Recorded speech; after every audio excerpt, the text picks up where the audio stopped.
संक्रांत के दिन सूर्य की पूजा के लिए एकत्रित हैं। अपने देश में सूर्य की पूजा बहुत महत्वपूर्ण मानी जाती है और सूर्य को अर्घ्य देना एक प्रथा बहुत जरूरी समझी जाती है और विदेशों में भी सूर्य का बड़ा महत्व है। उनकी जो शास्त्र आदि सब सूर्य पे ही निर्भर है। अब संक्रांत में ये होता है कि 14 तारीख को आज सूर्य अपनी कक्षा छोड़ के उत्तर दिशा में आता है और इसलिए लोग संक्रांत को बहुत ज्यादा मानते हैं। लेकिन इस उनकी गति से पहले 22 दिसंबर से 14 तारीख तक बहुत ज्यादा ठंड पड़ती है, बहुत ही ज्यादा लोगों को तकलीफ होती है, जुकाम होता है और हर तरह की शारीरिक पीड़ा भी हो सकती है, क्योंकि उसके बाद उसको संक्रमण काल जरूरत से ज्यादा ठंडक हो जाती है और उस ठंड के कारण अनेक उपद्रव शुरू हो जाते हैं। पर इस ठंड का भी एक उपयोग होता है, वो ये कि जो कीटाणु या तरह तरह की चीजें अपने देश में इधर उधर घूमकर और सबको परेशान करते हैं, वो इस ठंड की वजह से अपनी अपनी जगह चले जाते हैं, बहुत से नष्ट हो जाते हैं, बहुत से लोग मर जाते हैं। मतलब ये कि जिसे हम कह सकते हैं कि जो बहुत सारे हमारे ऊपर पैरासाइट्स हैं वो सब उससे खत्म हो जाते। तो ये भी अत्यावश्यक चीज़ है कि हमारे यहाँ इस कदर ठंड पड़नी चाहिए जिससे हिंदुस्तान की जो इस तरह की चीज़ें हैं वो खत्म हो जाए। लेकिन संक्रांत का महत्व जो है माना जाता है यह है कि संक्रांत की ठंड में लोगों को अपना किस तरह से ख्याल रखना चाहिए। असल में हमारी जो कुछ भी प्रथाएं हैं, जो भी इस चीज़ को हम मानते हैं कि जरूरी है, उसको हमने कर्मकांड बना लेने से ही लोग उससे तंग। लेकिन सबका एक शास्त्रीय दृष्टि से अगर विचार किया जाए तो इन सब चीजों में बहुत बड़ा अर्थ है। इस वक्त तिल और गुड़ दिया जाता है, वो भी समझने की चीज है कि तिल ये स्निग्ध चीज है और उस वक्त ठंड में हम लोग बिल्कुल हमारी त्वचाएं और सब कुछ एकदम बहुत ज्यादा कहना चाहिए कि सूख जाती और सूखी हुई त्वचा के लिए स्निग्धता है। इसलिए वो जब आप लेते हैं तो उससे स्निग्धता की स्निग्धता हमारे अंदर आती है। जो लोग इस तरह से सूख जाते हैं उनमें और बहुत चीजों का फर्क है। जैसे कि हमारे अंदर जो जीन्स हैं उसके अंदर जो 3 विशेष चीजें हैं उसमें से फास्फोरस जो चीज है वो बड़ी उत्पाद है। ये फास्फोरस जो है इसमें जब किसी तरह से सूखापन आ जाता है आपके पेशियों में, आपके सेल में, तो पानी सूख जाने से उसके अंदर का फास्फोरस जो है प्रस्फुटित होता है और उसके कारण बहुत स्फोटक स्वभाव है। माने ऐसे आदमी को बड़ा गुस्सा आता है और छोटी छोट पे तुनक मिजाज होता है और बिगड़ते रहते हैं। इसलिए उस वक्त आपको कोई ऐसी स्निग्ध चीज लेनी चाहिए जिससे उस स्निग्धता के कारण आपके अंदर की जो शुष्कता है, जो ड्राइनेस है, वो खत्म हो जाए। और उसी के साथ में लोग गुड़ लेते हैं या चीनी लेते हैं, क्योंकि उससे आपके जो लिवर की, यकृत की जो गर्मी है, ये बहुत ही शास्त्रीय चीज। इस टाइम जबकि बहुत ठंडा होता है तब आपको स्निग्ध चीजें खानी चाहिए और उसके अलावा आपको मीठा खाना चाहिए। और मीठा माने क्या कि शुद्ध जिसको कहते हैं चीनी या गुड़, जिससे कि आपके अंदर आपकी जो गर्मियां हैं वो शोषित हो जाए। अब कितना शास्त्रीय स्वरूप। यही चीज प्रदेश में अगर लोग करें जब वहां बहुत ठंड पड़ती है और इस तरह का अपना खाना पीना ठीक करें, तो उनकी जो बहुत आतताई प्रवृत्तियां हैं, जो एग्रेसिवनेस है, वो खत्म होती है।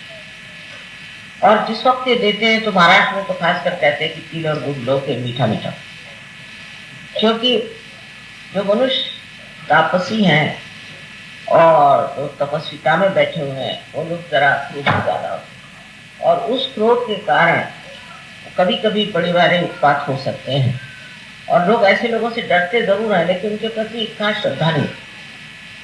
तो इस वक्त ये कहा जाता है कि आप तिल और गुड़ लेकर के मीठे बोलिए।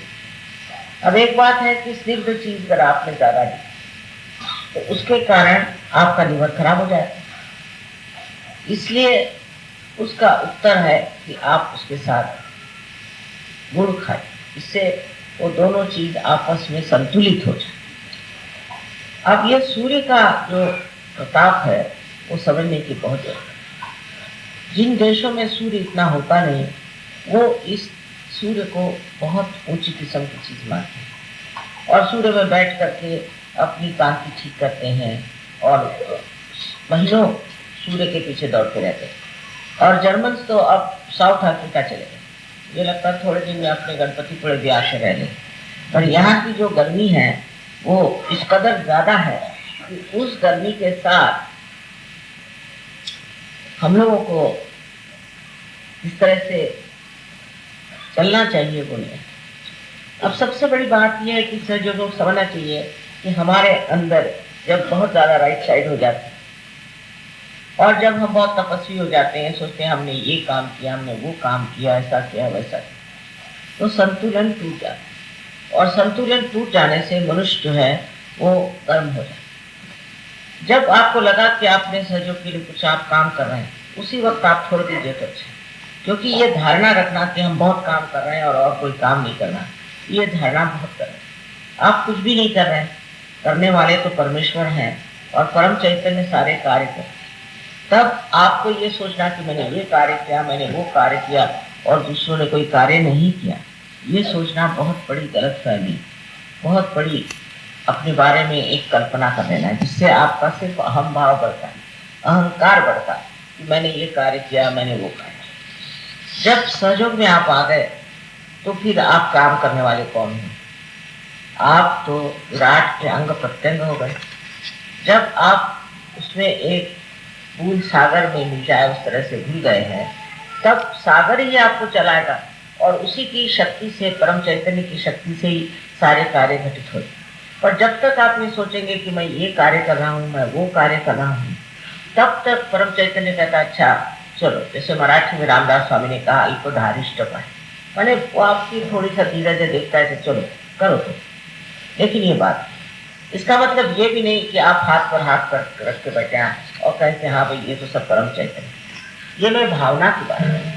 कोई सा भी कार्य है उसको आपको करना है और जितना बन सकता है वो आपको करना है, उसकी और आपका ध्यान होना चाहिए, वो चीज पूरी तरह से आपको पूरी करनी है। लेकिन ये जान लेना चाहिए कि इसमें जो शक्ति है वो परम चैतन्य की बह रही है, आपकी नहीं बह रही। इससे आपका जो अहंकार है वो दब जाए। इस अहंकार के कारण आज संसार में कितनी परेशानियां हैं, इसकी कोई हद नहीं। अपने यहाँ हम लोग कहते हैं कि हमारे यहाँ का राजकारण ठीक नहीं, इस राजकारण के पीछे में भी एक बड़ा भारी अहंकार है कि हम कोई तो भी ऐसे हैं कि हमें न कोई कायदा पकड़ सकता है, नहीं कोई हम गलत काम करते हैं, चाहे किसी को मार डालें, चाहे कुछ करें, हमारा कुछ भी बुरा नहीं। इस तरह की जो भावनाएं आ जाती हैं, यह अहंकार है। अब अहंकार एक तरह से मनुष्य में अनेक चीज़ों से आता है, पर खास करके आजकल की जो जड़वादिता है, इसको कहते हैं लोग कि अब हर एक चीज़ आप मटेरियलिज्म की ओर बढ़ जाए। उससे भी मटेरियलिज्म की ओर जो लोग दौड़ते हैं उनका अहंकार बहुत बढ़ता है। अहंकार बढ़ते बढ़ते ऐसा हो जाता है कि इतने अंधे हो जाते हैं कि वो भी नहीं देखते कि हम कितना गलत काम कर रहे हैं, हम कितना शोषण कर रहे हैं, हम कितनों से ऐसी ऐसी चीज़ों की मांग रखते हैं जो हमारा अधिकार। ऐसी अनधिकार चेष्टा करते जाएंगे और उस अनधिकार चेष्टा से हम दुनिया भर के भ्रष्टाचार को भी अपना लेंगे और कभी सोचते नहीं कि ये गलत था। इस प्रकार हमारे यहाँ जो राजकारण आज चल रहा है उसका जो त्रास है, उससे जो तकलीफें हैं, परेशानियां, उसको ठीक करने के लिए ये सूर्य की बहुत व्यवस्था है। सूर्य क्या करता है? तो सूर्य जो है सब चीज प्रकाश में लाता है। उसका कार्य है कि अंधकार को दूर करके और सब चीज को प्रकाशित करना। ये सूर्य का कार्य है। सूर्य भी एक पंच महाभूतों से एक है और उसमें से वो सूर्य अपने तेज से, अपने तेज के साथ ये प्रकट कर देता है कि कौन कैसा है। आज जो हम कलयुग के बाद युग में उतरे हैं तो ये कार्य परम चैतन्य सूर्य के द्वारा करें कि सबको वो एक्सपोज करें, सबको वो प्रकटित करें। ये लोग कैसे हैं, वो लोग कैसे हैं, हर तरह के लोग प्रकटित होते जाएं। अगर सूर्य की किरणें परम चैतन्य उपयोग में न लाए, इस्तेमाल न करें, तो आप समझ लीजिए कि अंधकार छाया और इस अंधकार में लोग बढ़ते रहेंगे। कलयुग की यही विशेषता है कि कलयुग में लोगों को ये भूल ही गया था कि सूर्य की रोशनी सब दूर आती है और सब कोने कोने में भी घुस सकती। ये जब भूलने की वजह से कलयुग में इस तरह के लोग पैदा हुए कि जो जैसे कोई सांप है, कोई बिच्छू है, तो कोई भेड़िया है, जो कि अंधेरे में ही कार्य करते और सब चीज अंधेरे में सीक्रेसी में रखते हैं। और इस तरह के लोग पनपने से सारे देश की हानि होती है, इतना ही नहीं सारे विश्व की हानि। अभी अगर आप सहयोगी हैं और आपने सहज में ज्ञान को प्राप्त किया है तो उस पर आप देख सकते हैं कि संसार में कोई भी देश में आप ऐसा कोई पुरुष नहीं रहा है जिसे हम कह सकते हैं कि ये आदमी ठीक है। सब लोग कुछ न कुछ बेवकूफी के काम करते हैं। इस कदर बेवकूफी के काम करते हैं कि बड़ा आश्चर्य होता है कि ये इस तरह से क्यों हो गए और क्या कर रहे हैं। जैसे कोई है बहुत माने हुए न्यूजीलैंड के एक वहाँ के प्राइम मिनिस्टर, मैं उनको मानती थी क्योंकि वो पार्ट, लेकिन सहज जैसे उनमें वो प्रगल्भता नहीं है, मैच्योरिटी नहीं है। बड़े अच्छे थे, भाषण अच्छा देते थे और काम अच्छे किए, पर बेवकूफ़ी ये थी कि अपने सेक्रेटरी से शादी करते। ये सब बेवकूफियां इसलिए आती हैं कि कलयुग में अंधकार, इस अंधकार में मनुष्य बहुत सारे गलत काम कर रहे हैं। और इस कलयुग में जाना चाहिए कि सूर्य हर जगह अपने प्रकाश में इन सबको खोल देगा, सबको सामने ले आएगा और जो जो लोग गलत काम कर रहे हैं वो सामने प्रकट हो। इसलिए एक सहयोगियों को अपना जीवन अत्यंत पारदर्शक रखना चाहिए। ऐसा रखना चाहिए कि जिससे अंदर बाहर कोई भी शक न करे। बहुत जरूरी है क्योंकि सबसे ज्यादा सूर्य जो है वो सहयोगियों के पीछे लग जाए। सहयोगियों को अधिकार नहीं है कि वो जैसा चाहे वैसा बर्ताव, सूर्य उनके पीछे लग जाए क्योंकि सूर्य की मदद से ही आपने इसे प्राप्त किया है। आप जानते हैं सूर्य का स्थान आज्ञा चक्र, और आज्ञा चक्र जिसका खुल जाता है वो देखता है कि वो किस तरह से अपने अहंकार में फंस रहा है या अपने ऊपर जो कुसंस्कार है उसमें फंस रहा है। उसको अपनी ओर नजर करने की जरूरत है, वो साफ साफ उसको दिखाई देगा कि वो कैसे गलत रास्ते पे चला जा रहा है, बहका चला जा रहा है। और उस सूर्य को, उस आज्ञा चक्र के सूर्य को जब आपने पूरी तरह से खोल दिया तो उसके प्रकाश में आप संसार की कितनी ही बातें देख सकते हैं जो आपके लिए नाशवान है और जो आपके समर्थ है। ये प्रकाश, यही प्रकाश जिसे आत्मा का प्रकाश कहना है। इसके दो अंग हैं। एक तो इसका अंग है चंद्रमा, जो कि श्री गणेश स्वरूप। और इसका दूसरा अंग जो है वो है ईसा मसीह। इस तरह से दो तरह के इसके अंग हैं। और जब आपके सूर्य का आवाहन आप करते हैं, जब सूर्य को आप बुलाते हैं, तो सूर्य के जितने गुण हैं वो सारे प्रकटित हो सकते हैं, क्योंकि आप सहयोगी हैं। पर अगर आप अपनी जीवन प्रणाली, अपने जीवन का ध्येय सूर्य के जैसा प्रकाशित, सुंदर और अनुपम न बनाए, तो आपका सहयोग में आना व्यर्थ है। जो लोग सहयोग में आए हैं उनको प्रकाश सूर्य का मिला हुआ है और उनको उसी तरह से अपने जीवन को प्रकाशित करना चाहिए। आप जानते हैं कि सहयोग में आने के बाद आपके आँख में ज्योत दिखाई देती, चमक सी आती है।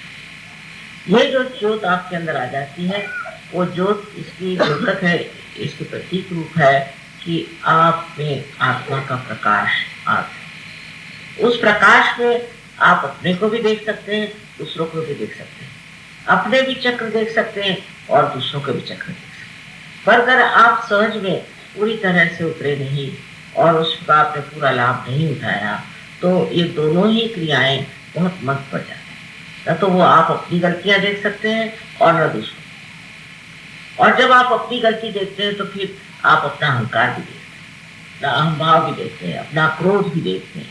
हालांकि ये सारी चीजें जो है आप जानते हैं कि राइट साइड से आती हैं और सूर्य की गति से आती है। पर फिर आप देखते हैं कि सूर्य किस तरह से अपना संतुलन खोजता है।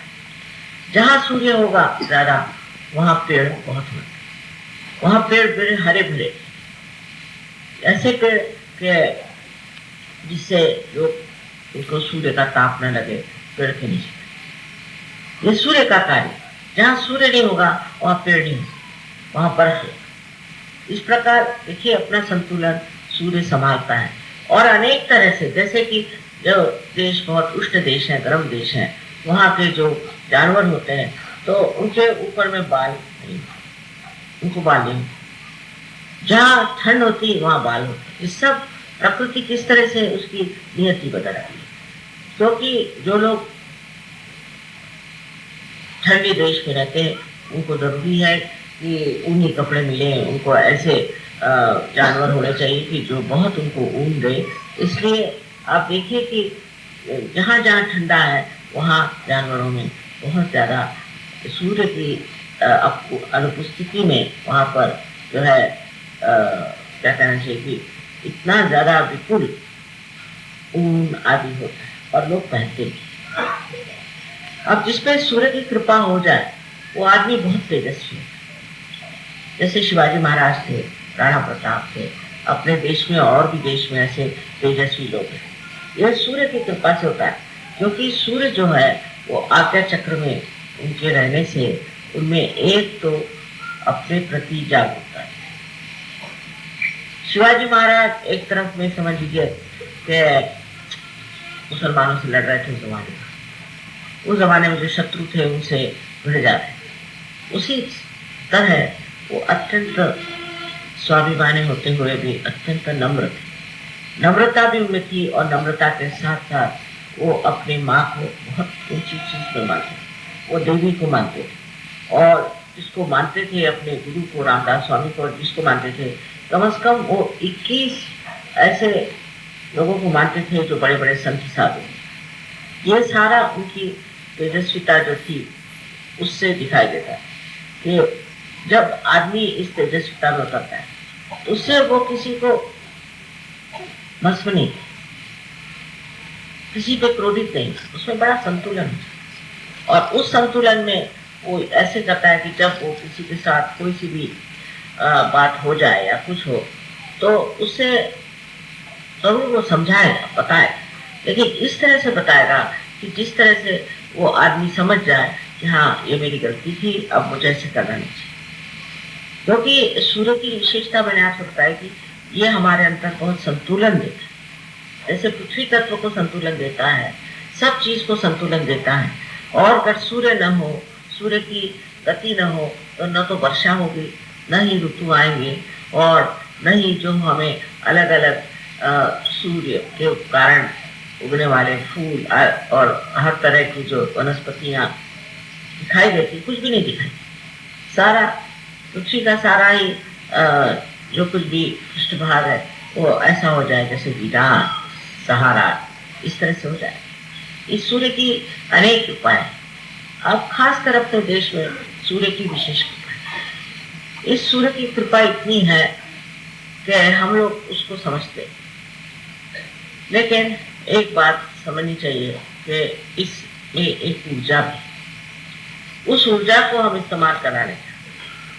मुझे आश्चर्य हुआ कि ऑस्ट्रेलिया में इस ऊर्जा पर कितना काम हो रहा, जहां पर इतनी सूर्य की किरणें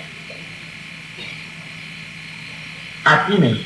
इस देश में जहाँ इतना सूर्य है, यहाँ अगर हम इस ऊर्जा का काम ठीक से शुरू कर दें तो हमारे अधिकतर प्रश्न जो है वो ठीक हो जाए। इस सूर्य की ऊर्जा से न जाने हम लोग क्या क्या कर सकते हैं, लेकिन हमने एक बार कोशिश की कि अपनी गवर्नमेंट से कहें कि हमें इस सूर्य की ऊर्जा से कुछ काम करना है, तो उन्होंने लाखों रुपए का खर्चा बताया। तो हमने कहा भाई ये तो ठीक नहीं, इससे अच्छा दूसरा ही। पर इस पर अगर लोग ध्यान दें कि सूर्य की ऊर्जा से हमारे कार्य ठीक हो सकते, तो हमारे बहुत से प्रश्न जिसके लिए हमें इतना पैसा खर्चा करना पड़ता है और जितनी परेशानी उठानी पड़ती है, वो आसानी से ही एकदम ठीक हो जाए। जैसे कि सूर्य की जो किरणें हैं, उसकी जो ऊर्जा है, उसकी जो शक्ति है, उसको अगर हम संचित कर लें तो उससे हम अनेक कार्य कर सकते हैं। अब सहयोगियों के चाहिए इस ओर ध्यान, जिस ओर अभी वक्त की प्रगति नहीं हुई वो आप कर सकते हैं, और सूर्य विशेषकर आपकी मदद करेगा, क्योंकि आप सहयोगी हैं और परम चैतन्य जो है वो आपकी मदद करेगा। इसको किस तरह से आपको उपयोग करना है, किस तरह से इसको इस्तेमाल। अब सबसे बड़ी बात यह है कि इस सूर्य के कारण मनुष्य कार्य जब सूर्य चले जाते हैं तो मनुष्य शांत सो जाता है, और जब सूर्य आता है तो उसका कार्य और वो मेहनत करे। पर आश्चर्य की बात है कि जहाँ जहाँ जिस देश में सूर्य है बहुत ज्यादा, वो देश जो है वो आलसी, और जिस देश में बहुत कम है वहाँ लोग बहुत। इसका कारण ये है कि जहाँ बहुत सूर्य होता है वहाँ मनुष्य क्लांत हो जाते हैं, थक जाते हैं, बड़ी जल्दी उसको थकान आता है, क्योंकि राइट साइड आ गई थी। राइट साइड के लोग हमेशा थके रहते। लेकिन मैंने देखा है विदेश में जहाँ सूर्य बहुत कम है तो वहाँ लोग मेहनत इसलिए करते हैं कि उनकी कितनी भी मेहनत करें उनको पसीना नहीं आता, उनको थकान नहीं आती। वो इतनी ठंडी वहाँ की सारी शक्ति है कि उनको उस वातावरण में कितना भी काम करने से कोई परेशानी नहीं।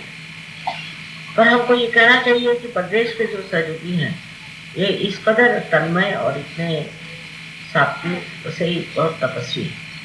मैंने कहा था कि आप लोग 4 बजे सवेरे उठ के करना है, तो 4 बजे सूर्य की किरण बहुत शांत और सुंदर होती है। इनके आश्रमों में सब लोग 4 बजे उठते हैं, नहा धो करके और ध्यान करते। देखिए वो बात हम हिंदुस्तान में देखा, हिंदुस्तान के लोगों को 4 बजे उठना माने तो महापाप। 4 बजे कैसे उठे? और न ही हिंदुस्तान के लोगों में वो चीज है जो इन लोगों में देखे, उसको कहते हैं इनका पिंड ही नहीं। खास करके हमारे महाराष्ट्र में तो बहुत ही बुरा हाल है। महाराष्ट्रियन लोग जो है वो सहयोग के लायक कितने हैं पता है, क्योंकि इनकी जो अंदर की शक्ति है भक्ति की वो कम। जिसमें भक्ति होती है वो इंसान सवेरे 4 बजे का किसी वक्त भी उठ सकता है, किसी वक्त भी मेहनत कर सकता है, किसी वक्त भी अपने उत्थान के लिए तन्मय हो सकता है। आश्चर्य की बात है कि इस महाराष्ट्र में इतने संत साधु हो गए। बचपन से हम लोग यही सीखते आए हैं कि आपको अपना मोक्ष प्राप्त करना चाहिए, अपने को अपना परम चैतन्य मिलना चाहिए और सहज में सब कुछ प्राप्त करना चाहिए। ये सारी चीजें बचपन से आपको मालूम है। यहाँ बहुत काम किया, यहाँ पर जो नागपंथी थे उन्होंने बहुत कार्य किया, पर ये सब होते हुए भी महाराष्ट्र के लोग जो हैं वो एक अजीब तरह के बन गए, समझ में नहीं आता। वो कहते कि यहाँ की राजनीति ठीक नहीं थी, यहाँ का राजकारण ठीक नहीं था, इसलिए हम लोग ऐसे बेकार हैं। पर ये जो आ गई है बात, इसकी एक वजह मेरे ख्याल से ये भी है कि महाराष्ट्र के लोग सोचते हैं कि हम तो सब जानते हैं, हमको सब कुछ मालूम, बुद्धि परस बुद्धि पे बैठे कि हम तो सब जानते हैं। यहाँ के लोगों को क्या मालूम, बाकी के लोगों को क्या मालूम। अब दिल्ली वालों को दत्तात्रेय क्या ये नहीं मालूम, वो क्या करेंगे। आपको दत्तात्रेय मालूम है, उनकी कहानी मालूम है, सब कुछ मालूम है, लेकिन आप दत्तात्रेय नहीं। बहुत ज्यादा मालूमात होने से आप उस पे बैठे हुए हैं पहाड़ पर कि जिसमें कोई ज्ञान ही नहीं, अज्ञान के पहाड़ पे बैठ करके और आप कहते हैं ये तो अविद्या है, ये सारी जानकारी अविद्या है, इसकी कोई जरूरत नहीं सहयोगी। और प्रदेश के सहयोगियों को देखिए, इन्होंने कभी ये विद्या सीखी नहीं, तो कुछ मालूम नहीं था।